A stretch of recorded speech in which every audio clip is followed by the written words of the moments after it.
এখানে লেখা আছে প্রাইমারি বিজনেস পেজ। ওকে, এখন এই পেজে যেতে হবে আপনাকে। তো ফেসবুক প্রোফাইলে চলে যাবেন, যাওয়ার পরে ওকে এখান থেকে যে পেজ নামে যে অপশনটা আছে এখানে চলে যাবেন। তো এই যে স্যামজন ফ্যাশন, মানে যে পেজটা ক্রিয়েট করেছিলেন আপনি, এই পেজে চলে আসবেন। আসার পরে এখান থেকে মোর অপশন চলে যাবেন। মোর অপশন থেকে এই যে শপটা দেখতে পাচ্ছেন, এই শপে ক্লিক করবেন। এই শপে ক্লিক করার পরে নিচে একটা অপশন চলে আসবে, দেখেন সেট আপ শপ। আমাদের এখানে কি রয়েছে, এখানে কিন্তু শপ অপশনটা রয়েছে। আমি একটু দেখাই, একটু ব্যাগে চলে আসি। ওকে, ক্যাটালগে চলে যাবো আর কি। ওকে, একটু ব্যাগে চলে আসি, এখান থেকে ব্যাক করলাম। এই যে এখানে কিন্তু একটা শপ অপশন রয়েছে না, কমার্স ম্যানেজার আন্ডার থেকে একটা শপ অপশন আছে না। তো আমাকে সেট আপ করতে বলতেছে start selling with Facebook shop. ঠিক আছে, ওকে। এখন একটু বোঝাই আপনাদেরকে এই শপটা আসলে কিভাবে কাজ করে।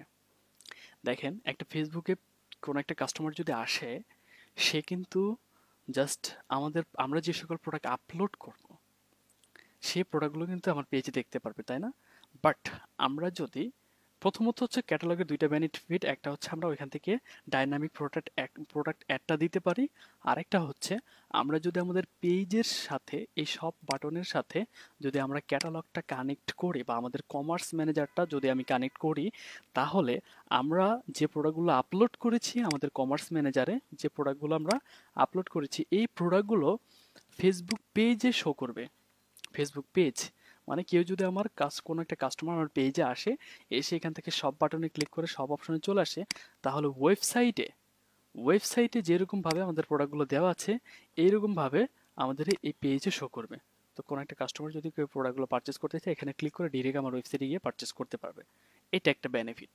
ঠিক আছে, যাই হোক, অনেক কথা বলে ফেলছি। এখন আমরা পেজটা মানে শপ আপ বাটনটা সেট আপ করবো। তো পেজে আসবেন, আসার পরে এখান থেকে মোর অপশন থেকে শপে ক্লিক করে এখানে চলে আসবেন। আসার পরে গো টু কমার্স ম্যানেজার এখানে ক্লিক করবেন।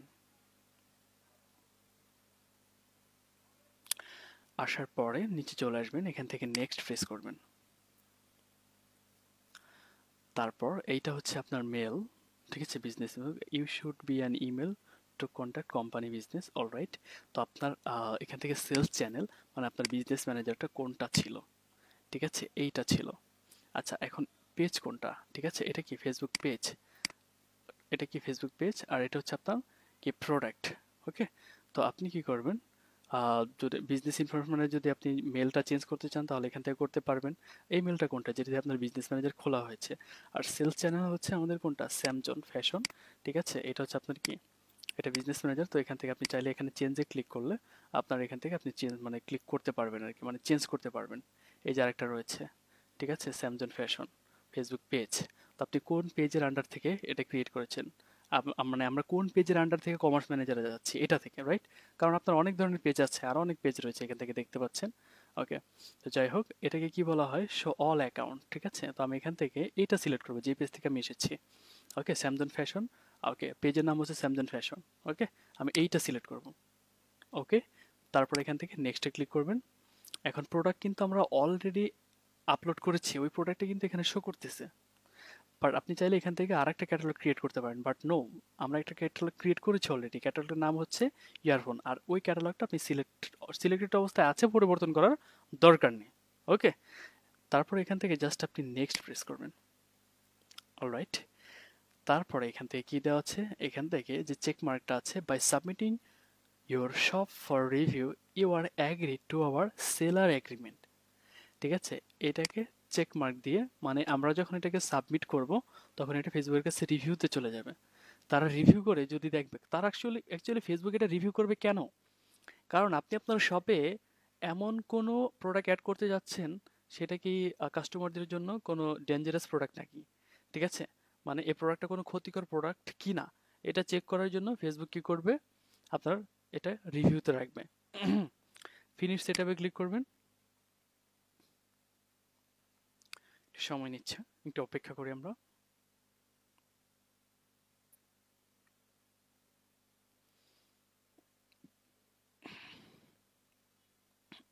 ওকে, তো কাস্টমার শপ আমাদের হচ্ছে publish when you are ready. Okay, shop can be publish কেন? After reviewing your commerce account, we found that it doesn't comply with our commerce eligibility requirements. So your shop is invisible potential customer. If you believe your shop should be published, you can see details in request review in ad account. Okay, তো তারা বলতেছে আমার এটা publish দেওয়ার মানে করবে না, ঠিক আছে। সি ডিটেলসে ক্লিক করি একটু আমরা।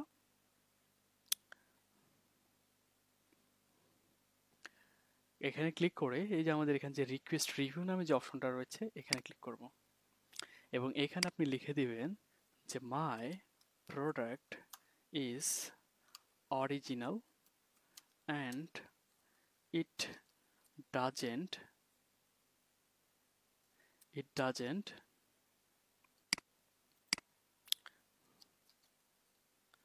violation it doesn't violation any আচ্ছা অ্যানিটা একসাথে হয়ে গেছে violation the policy of Facebook commerce manager or Facebook ads. So I think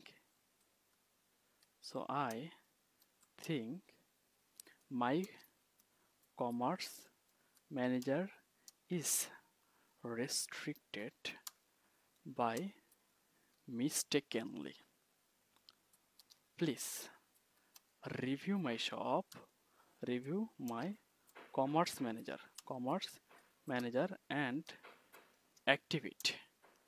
Okay, thank you so much. I am waiting for your valuable response. ঠিক আছে, এই মেসেজটা সুন্দর মতো লিখে দিবেন আর ঠিক আছে, মেসেজ লিখে দেন এখান থেকে সাবমিটে ক্লিক করবেন। ওকে, we will notify you once we have made a decision. ওকে, তো এইখান থেকে দেখি নিয়ে রিভিউতে ক্লিক করি, আপনার আইটেমসটা রিভিউতে আছে। ওকে, অ্যাভেলেবল ফর অ্যানাদার রিভিউ, এই যেটা মানে রিজেক্টেড করে দিয়েছে, এটা কি বলা হয়েছে থার্ড পার্টি। ওকে, ইনফ্রিগমেন্ট এখান থেকে দেওয়া আছে, এটা লেখা আছে এখানে কি দিয়েছে দেখি, listing may not content that infringes upon or violation the intellectual property right of third party including copyright of trademark include। আচ্ছা, আসলে এয়ারপডস নিয়ে অ্যাপেলের কোন আইটেম নিয়ে কাজ করলে এটা মানে এটা তো অ্যাপেল, তো বুঝতে পারছেন একটা ব্র্যান্ডিং, ভালো একটা ব্র্যান্ড, তো ওদের আসলে প্রোডাক্ট নিয়ে এইভাবে সব দিলে ওরা ভালোভাবে দেখে না, ঠিক আছে। আর যাই হোক, এটা আমরা সাপোর্টে কি করেছি, মেসেজ দিয়েছি বা রিভিউতে পাঠিয়েছি, তারা রিভিউ করে আশা করি এটা অ্যাক্টিভ করে দিবে। তো আপনারা ডিফারেন্টটা ট্রাই করেন, আপনারা যখন প্র্যাকটিস করবেন আপনারা এয়ারপডটা না নিয়ে বাকিগুলো ট্রাই করেন, তাহলে এটা আরো ভালো হবে, ঠিক আছে। ওকে, তো এই পর্যন্ত অ্যাটলিস্ট আশা করি আপনারা করতে পারবেন। ওকে, তো এখন যে জিনিসটা আপনাদের করতে হবে সেটা হচ্ছে, আমি একটু শপে চলে যাচ্ছি, এখান থেকে একটু শপে চলে যাব, শপ। ওকে, এখানে সামথিং ওয়েন্ট রং দেখাচ্ছে, একটু রিলোড দিয়ে দিই। দেখেন আপনার শপটা কিন্তু এখনো পাবলিশ হয়নি, এখানে অ্যাকশন নিডেড। তো যখন তারা এসে আপনার শপটাকে পাবলিশ করে দিবে, ঠিক আছে, যে ইওর শপ কান বি পাবলিশ, যখন এটা পাবলিশ হয়ে যাবে তখন আপনি এখান থেকে অ্যাডস এসে আপনি অ্যাড দিতে পারবেন, ঠিক আছে। এখান থেকে আপনি ক্রিয়েট অ্যাড, ওকে, ক্রিয়েট অ্যাডে ক্লিক করে আপনি দেখেন ডাইনামিক অ্যাড এখান থেকে লেখা আছে ডিপিএ, ঠিক আছে, ডাইনামিক প্রোডাক্ট অ্যাডস, ঠিক আছে। তো এটাকে বলা হয়, তো এখান থেকে আপনি সেই অ্যাডটা ক্রিয়েট করতে পারবেন। ক্রিয়েট অ্যাডে ক্লিক করেন, সিলেক্ট অ্যাড অ্যাকাউন্টটা আমাদের সিলেক্টেড করা আছে, ঠিক আছে। এখান থেকে নেক্সটে প্রেস করেন, ক্যাম্পেইন আসলো, এই তো দেখেন ক্যাম্পেইন থেকে যদি আমি ক্রিয়েটে যেতাম, তারপরে এই যে একটা অবজেক্টিভ রয়েছে ক্যাটালগ সেলস, এটা কিন্তু অটোমেটিক এখান থেকে সিলেক্টেড হয়ে গেল, রাইট। ওকে, তারপরে এখান থেকে আপনি জাস্ট ক্যাটালগ নামটা এখান থেকে দিয়ে দেবেন, এখানে ক্যাটালগটা সিলেক্ট করে দিয়ে দিবেন, এখান থেকে নেম ইওর ক্যাম্পেইন, আপনি এখান থেকে ক্যাম্পেইনের নামটা দিয়ে দিলেন, যে ক্যাটালগ সেলস এটা বাই ডিফল্ট দেওয়া আছে, নেম দিস অ্যাডসেট, আমি দিয়ে দিলাম যে ইয়ারফোন ক্যাটালগ অ্যাডসেট। ওকে, তারপরে কিন্তু অল প্রোডাক্ট, মানে এই ক্যাটালগের ভিতরে যতগুলো প্রোডাক্ট রয়েছে প্রোডাক্টের উপর আমি কি করতে চাই, ক্যাম্পেইনটা ক্রিয়েট করতে চাই। দেন এখান থেকে কন্টিনিউতে ক্লিক করেন।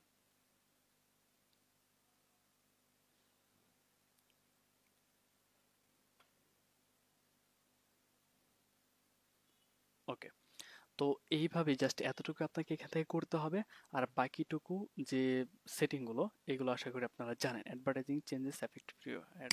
ওকে, তো বাকিগুলো যে টার্গেটিংটা, এই টার্গেটিংগুলো যেভাবে করতে হয় সেগুলো আপনারা করে দিবেন, ঠিক আছে? তবে অডিয়েন্সে চলে আসেন, ক্রিয়েট নিউ অডিয়েন্স, ঠিক আছে? আর এখান থেকে সে রিটার্গেট অ্যাডস টু পিপল, আর হচ্ছে ফাইন। আচ্ছা, এখান থেকে এটা যদি ক্লিক করবেন, এটা ক্লিক করে আপনি আপনার অডিয়েন্সটাকে এখান থেকে দিয়ে দিবেন।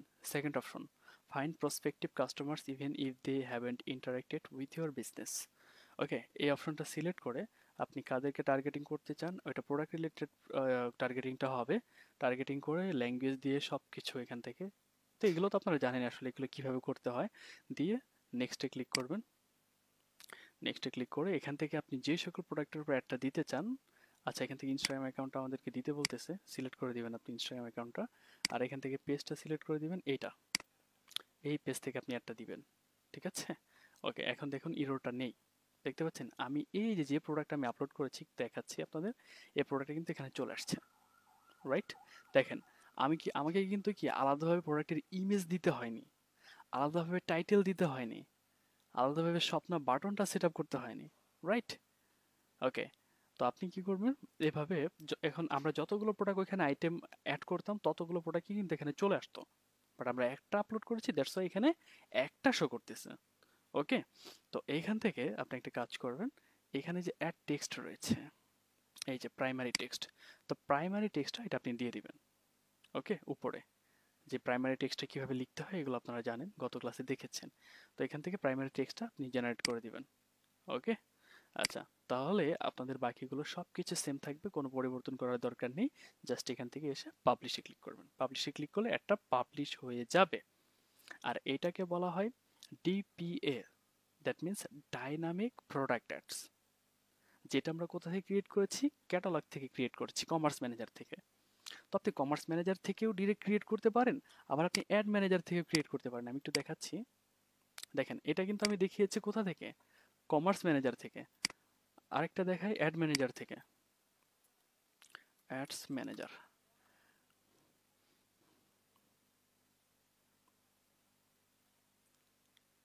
এই তো এখান থেকেও ক্রিয়েট করতে পারবেন, যেখান থেকে আমরা ক্যাম্পেইন করেছি।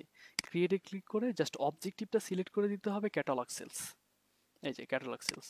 তো বাকিটা যেরকম দেখিয়েছি আপনারা সেরকম কিন্তু দেখতে পাচ্ছেন আগের মতোই, ওইভাবে সেট আপ করবেন, ঠিক আছে?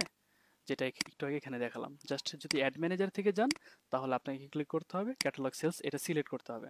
আর যদি আপনি ডিরেক্ট ক্যাটালগ থেকে যান তাহলে আর কোনো কিছু সিলেক্ট করতে হবে না, এটা বাই ডিফল্ট মানে সিলেক্ট করা থাকবে। ওকে, এবং আশা করি আপনারা বুঝতে পেরেছেন। এখান থেকে রিভিউতে গিয়ে আপনি ক্যাম্পেইনটা রিভিউ করতে পারেন। ওকে, এভাবে শো করবে আপনার ক্যাম্পেইনটা, এটা mobile news feed, desktop news ফিডে এভাবে শো করবে, দেখেন চমৎকারভাবে শো করবে, ঠিক আছে? আরও প্রোডাক্ট থাকলে আরও সুন্দর হতো আর কি, বাট আপনারা আরও কয়েকটা প্রোডাক্ট অ্যাড করে তারপর আপনারা প্র্যাকটিস করবেন। ওকে, তো আমরা যা যা শিখলাম আজকে, তো এখন কোন একটা ক্লায়েন্ট আপনার কাছে আসতে পারে যে শোনো আমি ক্যাটালগ ক্রিয়েট করতে চাই, বা কোন একটা ক্লায়েন্ট যদি এসে বলে আমি ডাইনামিক প্রোডাক্ট অ্যাড দিতে চাই, তাহলে ডাইনামিক প্রোডাক্ট অ্যাড দিতে হলে কি করতে হবে? অ্যাট ফার্স্ট ক্যাটালগ ক্রিয়েট করতে হবে, তারপরে তার ক্যাটালগে প্রোডাক্ট আপলোড করতে হবে, এবং সেটা ফেসবুক কমার্স ম্যানেজারের সাথে, এটা কি পেজের সাথে কি করতে হবে, কানেক্ট করতে হবে, এই জন্য সাবমিট করতে হবে। তারপরে ফেসবুকের কাছ থেকে ফেসবুক যখন অ্যাক্টিভ করে দিবে তারপরে কিন্তু একটা রান হবে। আপনি আগেই একটা সেট আপ করে রাখতে পারবেন, বাট একটা রান হবে কখন? যখন আপনার সবটা অ্যাপ্রুভ হবে তখন, ঠিক আছে? এবং আশা করি আপনারা বুঝতে পেরেছেন। ওকে।